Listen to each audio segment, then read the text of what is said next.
Hello friends, welcome back to my YouTube channel general medical knowledge. आज की इस video में हम डिस्कस करेंगे सेल्स के बारे में, ह्यूमन सेल्स के बारे में। Okay, cells are a structural unit of all living things. Cells all living things के स्ट्रक्चरल यूनिट होते हैं। All cells arise from existing cell by the process of cell division. Cell division के process के through cell arise होते हैं existing cell के through, in which one cell divide into two identical cells. Okay, the English scientist Robert Hooke first observed plant cell with a crude microscope in late 1600s। Okay, English scientist Robert Hooke के through firstly observe किया गया था cells को in plant cell. Okay, then in 1830s two German scientists Matthias Liden and Theodor Schwann proposed that all living things are composed of cell। सारे जो living things होते हैं वो सेल से बने होते हैं। यह टू जर्मन साइंटिस्ट ने यह थियरी प्रपोज की। ओके, नेक्स्ट है this is the human cell. Okay, human cell में cell organelles, cells, nucleus, cell membrane, cytoplasm, ये सारे कंसिस्ट होते हैं, सारे पाए जाते हैं। ओके, फर्स्ट सेल्स के अंदर बहुत सारे सेल्स ऑर्गेनल्स होते हैं, वैक्यूल्स हैं, ribosome, okay, mitochondria, smooth endoplasmic reticulum, microvilli, centriole, rough endoplasmic reticulum, okay, nucleus, nucleolus, cytoplasm जो फ्लूइड है सेल्स के अंदर उसको साइटोप्लाज्म कहते हैं, Golgi apparatus, okay, and plasma membrane, outer layering को कहते हैं, आउटर कवरिंग को कहते हैं plasma membrane. Okay, and lysosome, ये सारे सेल्स ऑर्गेनल सेल्स के अंदर पाए जाते हैं। फर्दर हम डिस्कस करेंगे। ओके, नेक्स्ट है सेल डाइवर्सिटी। सेल्स एक तरह के नहीं होते हैं, बहुत तरह के सेल्स होते हैं वो जो बॉडी में कंसिस्ट होते हैं, जो ह्यूमन बॉडी में पाए जाते हैं। बहुत तरह के सेल्स कंसिस्ट होते हैं। फर्स्टली ये फाइब्रोब्लास्ट सेल्स, रेथ्रोसाइट्स जो हमारे ब्लड सेल्स हैं, fat cells, okay, macrophages cell, macrophages जो हमारे माइक्रो ऑर्गेनिज्म को किल करने का काम करते हैं, फाइट करते हैं डिजीजेस से, epithelial cell, nervous system, nerve cells, okay, skeleton cell, smooth muscle cell और स्पर्म सेल। ये ओके, ये डिफरेंट तरह के सेल्स हैं जो डिफरेंट एरिया में सिचुएट होते हैं, पाए जाते हैं और अपना एक्शन करते हैं। फर्दर हम डिस्कस करेंगे। ओके, नेक्स्ट है part of cell, part of a cell. A human cell are 3 part. Human cell के 3 पार्ट होते हैं। फर्स्ट है plasma membrane, cytoplasm and nucleus. Plasma membrane the outer boundary of the cell, outer boundary of the cell, cells की outer boundary जिसको कहते हैं plasma membrane. Cytoplasm intracellular fluid packed with organelles, small structure that perform specific cells function. Cytoplasm जो intracellular fluid, जो sales के अंदर जो fluid है जिसके अंदर ऑर्गेनल्स होते हैं, स्मॉल स्ट्रक्चर पाए जाते हैं जो स्पेसिफिक तरह के फंक्शन परफॉर्म करते हैं। ओके, उसको कहते हैं साइटोप्लाज्म। नेक्स्ट है nucleus and organelles that control cellular activity. Okay, nucleus lie near the cells centre, centre में पाए जाने वाला ऐसा ऑर्गेनल्स है जो कि सेल की एक्टिविटी को कंट्रोल करने का काम करता है। ओके, नेक्स्ट है plasma membrane. Plasma membrane define the extent of a cell, thereby separating two of the body major fluid component, the intracellular fluid within the cell and extracellular fluid outside of cell. Okay, plasma membrane को 2 भागों में, 2 extent part में divide किया गया है। एक है intracellular fluid, intracellular fluid जो कि within the cell, cells के अंदर हुआ, और एक्स्ट्रा सेलुलर फ्लूइड जो कि सेल्स के आउटसाइड होगा। ओके, इस तरह से डिवाइड किया गया है। The plasma membrane enclose cells content. Plasma membrane के अंदर सेल्स के कंटेंट होते हैं। मीडिएट एक्सचेंजर, जो मीडिएटर है वो plasma membrane as a mediator act करता है। जो भी कंटेंट है उसको एक्सचेंज करने के लिए, उसको सेल्स के अंदर और बाहर भेजने के लिए। with extracellular environment and play a role in cellular communication, और सेलुलर कम्युनिकेशन में भी एक्ट करता है प्लाज्मा मेम्ब्रेन। जो भी एक्स्ट्रा सेलुलर और इंटरसेलुलर के बीच में जो कम्युनिकेशन होता है through the plasma membrane. Okay, hope you understand. Next है cytoplasm. Cytoplasm the cellular material between the plasma membrane and nucleus in the site of most cellular activity. It consist of 3 element. Okay, plasma membrane और nucleus के बीच में जो भी organelles होंगे, जो भी सेलुलर एक्टिविटी होगी, ये साइटोप्लाज्म कहलाती है, साइटोप्लाज्म के अंदर ही होती है। फर्स्ट है इसमें साइटोसोल, ऑर्गेनल्स एंड इंक्लूजन। ये 3 चीज़ें हमने इसमें पढ़ेंगे। फर्स्ट है cytosol. Cytosol it is a viscous semi transparent fluid in which the other cytoplasmic element are suspended. Cytosol में विस्कस होता है, ट्रांसपेरेंट फ्लूइड है, जो कि अदर साइटोप्लाज्मिक एलिमेंट इसमें सस्पेंडेड हो सके, इसमें रह सके, इसमें सर्वाइव कर सके। The organelles, organelles are a metabolic machinery of the cell. Organelles are a metabolic machinery of the cell. Each type of organelles carry out a specific function of the cell. Okay, organelles जो है machinery है, metabolic machineries of the cell. Metabolic machinery है cells की। Different जो organelles है वो एक अलग तरह की स्पेसिफिक फंक्शन परफॉर्म करते हैं फॉर द सेल के लिए। ओके, नेक्स्ट है inclusion. Inclusion the chemical substance that may or may not be present depending on the cell type. Cell type के अकॉर्डिंग केमिकल सब्सटेंस हो सकता है हो या फिर ना हो, इसी को कहते हैं इंक्लूजन। इंक्लूजन मीन्स क्या? Inclusion the chemical substance that may or may not be present depending on the cell type. Cell type के अकॉर्डिंग हो सकता है ये प्रेजेंट हो या फिर नहीं हो, इसी को कहते हैं इंक्लूजन। ओके, नेक्स्ट हम 1 by 1 ऑर्गेनल्स के बारे में डिस्कस करेंगे। कौन कौन से ऑर्गेनल्स हैं, उनका क्या फंक्शन रहेगा, शॉर्ट में रिव्यू लेंगे ऑर्गेनल्स के बारे में। फर्स्ट ऑर्गेनल्स है माइटोकॉन्ड्रिया।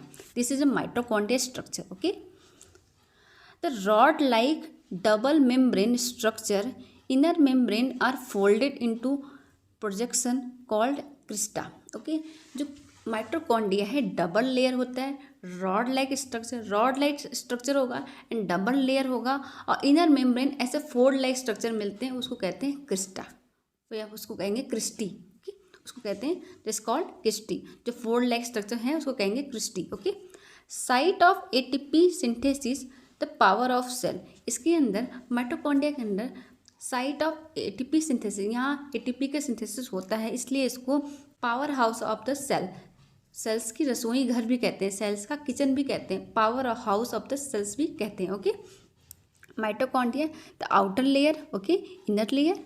माइटोकॉन्ड्रिया मैट्रिक्स जो स्ट्रक्चर है अंदर का उसको मैट्रिक्स कहेंगे। माइटोकॉन्ड्रिया क्रिस्टी जो कि जो फोल्डेड स्ट्रक्चर है उसको कहेंगे क्रिस्टी। ओके, इसके अंदर राइबोसोम होते हैं, एंजाइम्स होते हैं। इसके माइटोकॉन्ड्रिया के अंदर सेल्फ डीएनए आरएनए प्रेजेंट होता है, खुद का क्रोमोजोम खुद के डीएनए और आरएनए उससे प्रेजेंट होते हैं। ओके, नेक्स्ट है ribosome. Ribosome a dense particle consisting of 2 subunit. It's composed of ribosomal RNA protein free और attach to rough endoplasmic reticulum. Okay, ribosome और डेंस पार्टिकल है जिसमें 2 सब यूनिट होते हैं। ओके, 2 सब यूनिट होते हैं, सेल्स के अंदर पाया जाता है। इसका जूम स्ट्रक्चर है, 2 सब यूनिट, लार्ज सब यूनिट एंड स्मॉल सब यूनिट, दोनों को मिला के कॉम्प्लेक्स बनता है, कंप्लीट फंक्शनल राइबोसोम बनते हैं। 2 सब यूनिट मिलेंगे तो कंप्लीट फंक्शनल राइबोसोम होगा। ओके, जिसमें राइबोसोमल आरएनए एंड प्रोटीन होते हैं, फ्री और अटैच्ड टू रफ एंडोप्लाज्मिक। जिसके अगर राइबोसोम अटैच है उसको रफ एंडोप्लाज्मिक कहेंगे, अगर राइबोसोम अटैच नहीं है एंडोप्लाज्मिक रेटिकुलम से तो उसको कहेंगे स्मूथ एंडोप्लाज्मिक रेटिकुलम। अगर अटैच है तो रफ एंडोप्लाज्मिक रेटिकुलम, अगर अटैच नहीं है ribosome then smooth endoplasmic reticulum. Okay, ribosome is the site of protein synthesis. Ribosome के अंदर प्रोटीन की सिंथेसिस होती है, this is site of protein synthesis. Okay, next है rough endoplasmic reticulum. Rough endoplasmic reticulum means इसके surface पे ribosome present है। Okay, membranous system enclose the cavity the cistern and coiling through cytoplasm externally student and ribosome. Okay, ये ऐसा structure है जो कि आपस में क्वाइल है, सिस्टर्न है, उसमें सिस्टर्न है एंड क्वाइलिंग स्ट्रक्चर है जिसके ऊपर में राइबोसोम प्रेजेंट होता है। Sugar group are attached to protein within the cistern. Protein are bound in vesicle for transport to Golgi apparatus and outer side. Okay, इसके ऊपर सरफेस में जो राइबोसोम अटैच है उसके थ्रू प्रोटीन की synthesis होती है, प्रोटीन बाउंड होगा, प्रोटीन ट्रांसफर होगा एंड गोल्गी apparatus के अदर साइड पे से मिलते हैं। नेक्स्ट है smooth endoplasmic reticulum. Smooth endoplasmic reticulum means इसके सरफेस पे राइबोसोम फ्री होगा, राइबोसोम नहीं पाए जाएंगे। Okay, membranous system sac and tubule free ribosome. This is the membranous system and tubules are free with ribosome, ribosome इस पर नहीं पाए जाएंगे। Site of lipid and steroid. Smooth endoplasmic reticulum में लिपिड एंड स्टेरॉयड कोलेस्ट्रॉल का synthesis होता है। Lipid metabolism and drug detoxification, इसके साथ ही lipid metabolism and drug detoxification भी यहाँ पे होता है। ओके, नेक्स्ट है लाइसोसोम। लाइसोसोम मतलब membranous sac. Lysosome membranous sac होता है कंटेनिंग एसिड हाइड्रोलाइज, जो कि एसिड हाइड्रोलाइजेज एसिड कंटेन करता है। लाइसोसोम मेम्ब्रेनस सैक है जो कि एसिड हाइड्रोलाइज कंटेन करता है। Site of intracellular digestion. This is the site of intracellular digestion. यहाँ पे सेल्स के अंदर डाइजेशन जो होता है लाइसोसोम के अंदर होता है। This is the intracellular digestion site. Okay, next है microtubules. Microtubules cylindrical structure made of tubule protein, जो कि ट्यूब्यूल प्रोटीन का से बना होता है। सिलेंड्रिकल स्ट्रक्चर है जो कि ट्यूब्यूल प्रोटीन से बना होता है। Support the cell and give it shape. Support provide करता है और उसको शेप प्रोवाइड करता है। Involve in intracellular and cellular movement, जो कि सेलुलर मूवमेंट और इंट्रासेलुलर मूवमेंट में इन्वॉल्व होता है। फ्रॉम सेंट्रियोल सीलिया फ्लैजेला, अगर सीलिया सेंट्रियोल फ्लैजेला प्रेजेंट है तो। ओके, नेक्स्ट है microfilaments. Microfilaments are fine filaments composed of protein actin. Microfilaments ऐसे प्रोटीन हैं जो कि फाइन फिलामेंट है जो कंपोज होता है प्रोटीन एक्टिन्स के through. Involve in muscle contraction, जो कि मसल के कॉन्ट्रैक्शन में इन्वॉल्व होता है। And other type of intracellular movement, और अदर साइड के जो इंट्रासेलुलर मूवमेंट है उसमें इन्वॉल्व होता है। हेल्प फ्रॉम सेल साइटोस्केलेटन, और ये हेल्प करता है सेल्स के साइटोस्केलेटन में। एक स्केलेटन प्रोवाइड करता है, सेल्स के अंदर एक स्ट्रक्चर प्रोवाइड करने का काम करता है। This is the actin subunit and 7 nanometre इसकी थिकनेस होती है। ओके, नेक्स्ट है centriole. Paired cylindrical body is composed of 9 triplets of microtubules. Paired cylindrical body है जो कि contain of 9 triplet of microtubules contain करता है। Organise a microtubule network during mitosis cell division to form a spindle and aster from the base of cilia और flagella. Centriole during mitosis cell division के time पे, mitosis cell division के time पे एक network provide कराता है, spindle fibres या फिर एस्टर का फॉर्म कराता है सेल डिवीजन के टाइम पे, जिसके थ्रू सेल्स जो हैं 2 पार्ट्स में डिवाइड हो सके। सेंट्रियोल की वजह से सेल डिवाइड हो पाते हैं। Okay, hope you understand. Next है inclusion. Inclusion include store nutrient such as lipid droplet, glycogen granules, protein crystal, pigments granule, storage for nutrient waste and cell product. ये इसको कहते हैं इंक्लूजन। इंक्लूजन एक स्टोरेज न्यूट्रिएंट है जिसमें lipid droplet, glycogen granule, protein crystal, pigment granule, storage for nutrient waste and cell products, ये सारे स्टोर होते हैं। इसको कहते हैं इंक्लूजन, जो कि सेल्स के अंदर पाए जाते सेल्स प्रोडक्ट होते हैं। ओके, डिस्कस करेंगे न्यूक्लियस के बारे में। न्यूक्लियस जो कि सेल्स के सेंटर में पाया जाता है, सेंटर ऑफ द सेल है, और जो कि सेल्स की पूरी एक्टिविटी को कंट्रोल करने का काम करता है। Okay, the nucleus is a spherical Oval shape structure that usually is the most prominent feature of the cell. Okay. Nucleus is surrounded by a nuclear envelope contain fluid, nuclear plasm, nuclei and chromatid. Okay. Control centre of the cell. Control center of the cell responsible for transmitting genetic information and providing instruction for protein synthesis. Okay, this is the function of the nucleus. ये nucleus का structure है और nucleus के surrounding में rough endoplasmic reticulum है. Rough endoplasmic reticulum जिसपे Golgi body पाए जाते हैं. Rough endoplasmic reticulum. Okay, this is nuclear envelope. Okay, nuclear envelope. And इसके अंदर पाया जाता है कंडेंस फॉर्म में क्रोमैटिन कंडेंस फॉर्म में होते हैं.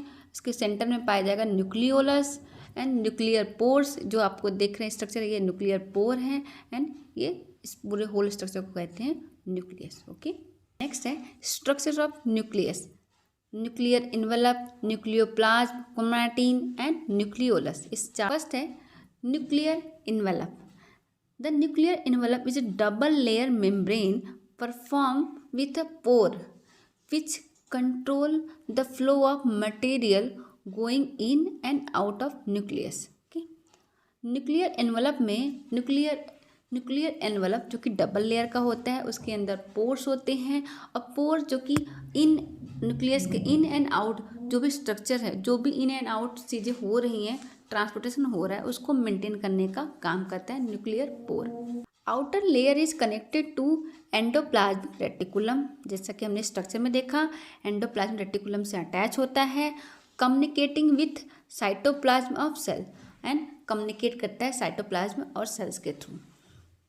The exchange of large molecule protein and RNA between the nucleus and cytoplasm happen here.